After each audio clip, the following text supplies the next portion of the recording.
नमस्ते दोस्तों, मैं हूँ दीप्ति। आप सभी का मेरे इस YouTube चैनल में बहुत बहुत स्वागत है। दोस्तों, मैं आज आपको पंचतंत्र की कहानी जादुई पतीला सुनाने जा रही हूँ। अगर आपको यह कहानी अच्छी लगे तो आप इस चैनल को सब्सक्राइब करना ना भूलें। कहानी की शुरुआत करती हूँ।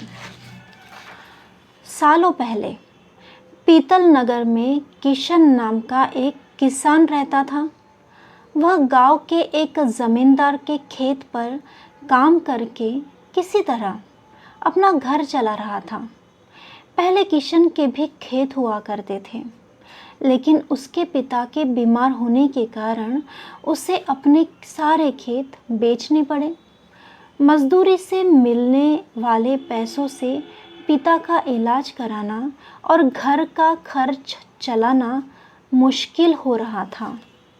वो हर दिन सोचता कि कैसे घर की स्थिति को बेहतर किया जाए। आज भी इसी सोच के साथ किशन सुबह सुबह ज़मींदार के खेत पर काम करने को निकल गया।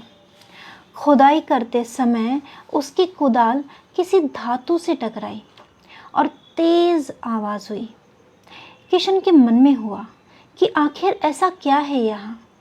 उसने तुरंत उस हिस्से को खोदा तो वहाँ से एक बहुत बड़ा सा पतीला निकला। पतीला देखकर किशन दुखी हो गया। किशन के मन में हुआ कि ये अगर जेवरात होते तो मेरे घर की हालत थोड़ी सुधर जाती। फिर किशन ने सोचा कि चलो अब खाना ही खा लेता हूँ। किशन ने खाना खाने के लिए अपने हाथ की कुदाल उस पतीले में फेंक दी और हाथ मुंह धोकर खाना खाने लगा। खाना खत्म करने के बाद किशन अपनी कुदाल उठाने के लिए उस पतीले के पास पहुंचा। वहां पहुंचते पहुंचते ही किशन हैरान हो गया। उस पतीले के अंदर एक नहीं बल्कि बहुत सारे कुदाल थे। उसे कुछ समझ नहीं आया। तभी उसने अपने पास रखी एक टोकरी को भी उस पतीले में फेंक दिया।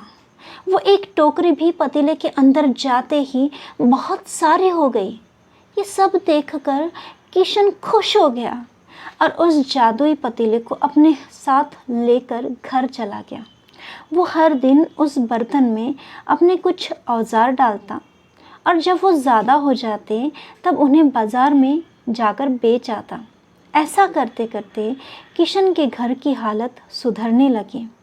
उसने इस तरह से बहुत पैसे कमाए और अपने पिता का इलाज भी करवा लिया। एक दिन किशन ने कुछ गहने खरीदे और उन्हें भी पतीले में डाल दिए। वो गहने भी बहुत सारे बन गए। इस तरह धीरे धीरे किशन अमीर होने लगा और उसने ज़मींदार के यहाँ मजदूरी करना भी छोड़ दिया। किशन को अमीर होते देख ज़मींदार मोहन को किशन पर शक हुआ। वो सीधे किशन के घर पहुँचा। वहाँ जाकर उसे जादुई पतीले के बारे में पता चल गया। उसने किशन से पूछा, तुमने यहाँ पतीला कब और किसके घर से चुराया है? डरी हुई आवाज़ में किशन बोला, साहब, ये पतीला मुझे खेत में खुदाई के समय मिला था। मैंने किसी के घर चोरी नहीं की है। खेत में खुदाई की बात सुनते ही जमींदार ने कहा, यह पतीला जब मेरे खेत से मिला तो यह पतीला मेरा हुआ। किशन ने जादुई पतीला ना लेकर जाने की बहुत मिन्नतें की, लेकिन जमींदार मोहन ने उसकी एक भी नहीं सुनी। वो ज़बरदस्ती अपने साथ वो जादुई पतीला लेकर घर चला गया। ज़मींदार ने भी किशन की ही तरह उसमें सामान डालकर उन्हें बढ़ाना शुरू कर दिया। एक दिन ज़मींदार ने अपने घर में मौजूद सारे गहने एक एक करके उस पतीले में डाल दिए और रातों रात बहुत अमीर हो गया। एकदम से ज़मींदार की अमीर होने की खबर पीतल नगर के राजा तक पहुंच गई। पता लगने पर राजा को भी जादुई पतीले की जानकारी मिली। फिर क्या था, राजा ने तुरंत अपने लोगों को भेजकर जमींदार के यहाँ से वो पतीला राजमहल में मंगवा लिया। राजमहल में उस जादुई पतीले के पहुंचते ही राजा ने अपने आसपास के मौजूद सामान उसमें डालना शुरू कर दिया। सामान को बढ़ता देखकर राजा दंग रह गया। आखिर में राजा खुद उस पतीले के अंदर चला गया। देखते ही देखते पतीले के अंदर से ढेर सारे राजा निकले। हाँ, पतीले से निकला हर राजा बोलता कि मैं पीतल नगर का असली राजा हूँ, तुम्हें तो इस जादुई पतीले ने बनाया है। ऐसा होते होते सारे राजा आपस में लड़ने लगे और लड़कर मर गए। लड़ाई के दौरान वो जादुई पतीला भी टूट गया। जादुई पतीले के कारण राजमहल में हुई इस भयानक लड़ाई के बारे में नगर में सबको पता चल गया।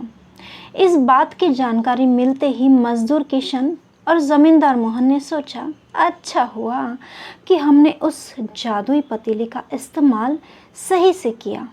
उस राजा ने अपनी मूर्खता के कारण अपनी जान ही खो दी थी। दोस्तों, कहानी से हमें यह सीख मिलती है कि जादुई पतीले की कहानी से हमें वैसे दो सीख मिलती है। पहली कि मूर्खता का अंत बुरा होता है, और दूसरी ये सीख मिलती है कि हर सामान का इस्तेमाल सोच समझकर करना चाहिए। दोस्तों, कहानी यही ख़त्म होती है।